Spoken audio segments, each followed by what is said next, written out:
جیسا چاہے عمل اپنا لیتے ہیں، خود ہی مجتہد بن بیٹھتے ہیں بغیر علم کے، خود ہی جو ہے چیزوں کو حرام قرار دے لیتے ہیں، خود ہی جناب چیزوں کو جائز قرار دے لیتے ہیں، جیسی ایک کیٹیگری اس دور میں بھی پائی جاتی ہے۔ یہ ایک ایسی بکری کی مثل ہے جو بکری اپنی رسی سے آزاد ہو چکی ہے۔ جیسے حضور نے فرمایا نا کہ اس نے اسلام کی رسی اپنی گردن سے اتار دی۔ جب اسلام کی رسی اپنی گردن سے کسی نے اتار دی تو اب وہ آزاد ہو گیا ہے، اب وہ جو چاہے کرتا پھرتا ہے۔ اور رب تعالیٰ کی طرف سے بھی جو خدائی رسی ہے وہ اس کی ڈھیلی چھٹی ہوئی ہے۔ جیسے ہی وقت معینہ کے لیے وہ رسی جو ہے وہ دراز ہے، جب وقت پورا ہوگا وہ رسی کھنچ جائے گی، پھر انسان جو ہے وہ دنیا کے سامنے عبرت کا نشان بن جائے گا، العیاذ باللہ تعالی۔ تو اس لیے چاہیے یہ کہ ہمیشہ اپنے مالک کی رسی اپنی گردن میں رکھیں، جو فرمایا گیا اس سے سر منہ تجاوز نہ کریں۔ اگر بال برابر بھی اس سے آگے بڑھیں گے تو دیکھ لو حضور نے فرمایا جو ایک بالشت بھی بچھڑا، ایک بالشت اپنی مرضی سے آگے پیچھے ہو گیا، نکل گیا، تو فرمایا اس نے اسلام کی رسی اپنی گردن سے اتار دی۔ یہ وہی رسی ہے حضرت احمد یار نعیمی رحمۃ اللہ علیہ، آپ فرماتے ہیں کہ یہ وہی رسی ہے کہ جو رسی سلامتی والی ہے، اور ہر جو مسلمان ہے جس کا عقیدہ صحیح ہے وہ اس رسی سے بندھا ہوا ہے۔ اور مزید آپ نے بڑی پیاری بات فرمائی کہ یہ نہ سمجھا جائے کہ ہمیشہ فرض کا انکار ہی خطرناک ہے۔ آپ کو معلوم ہے نا، آپ سب لوگوں کو، اگر کوئی شخص جو ہے فرائض کا انکاری ہو تو وہ دائرہ اسلام سے نکل جاتا ہے، غیر مسلم ہو جاتا ہے۔ جیسے مثال کے طور پر اب نماز جو ہے وہ 5 وقت کی فرض ہے۔ اب کوئی شخص جو ہے وہ نماز کو فرض نہ سمجھتا ہو، نہ پڑھنے والا گناہ گار ہے، لیکن جو شخص یہ سمجھ لے کہ نماز فرض نہیں تو وہ انسان اسلام سے نکل جاتا ہے، دین سے نکل گیا۔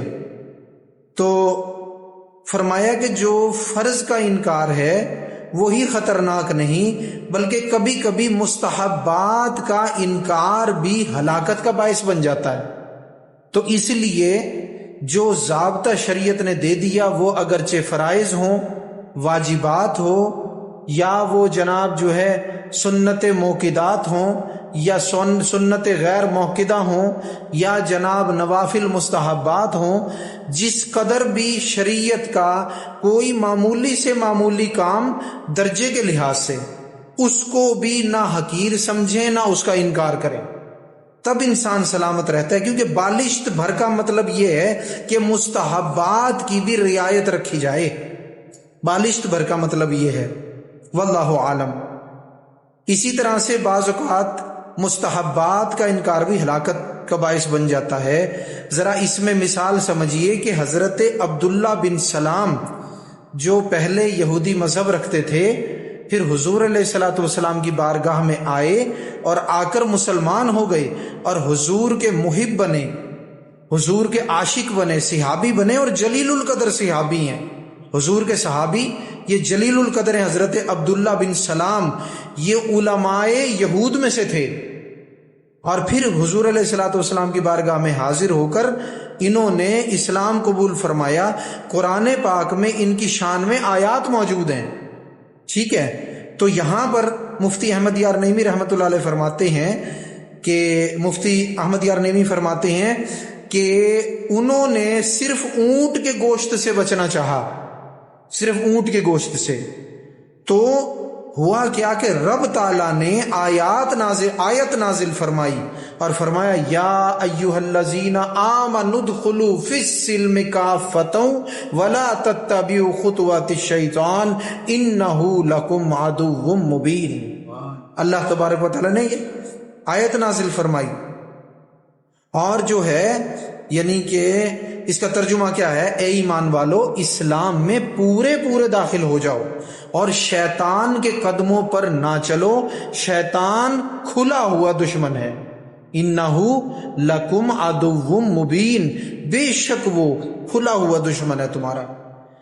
تو اب اس سے مراد کیا ہے؟ شیطان کے قدموں پر نہ چلو، یعنی ابھی شیطان جو ہے وہ تمہیں تھوڑا سا کسی چیز کے بارے میں وسوسہ ڈالے گا کہ یار یہ فلاں چیز ہے، اس کو چھوڑ دو بس۔ مثال کے طور پہ آپ نے دیکھا نماز جب ہم پڑھتے ہیں تو جو فاصلہ ہے وہ 4 انگل کا ہونا چاہیے، یا علماء نے تھوڑا سا جواز کیا 1 بالش تک، لیکن بعض لوگ جو ہے ہمارے ہاں مسجدوں میں بھی، ہم اپنوں کی بات کرتے ہیں، ہم کسی اور کی بات نہیں کرتے، بعض لوگ آپ نے دیکھا اس مستحب کو چھوڑ کے کھڑے ہو جاتے ہیں۔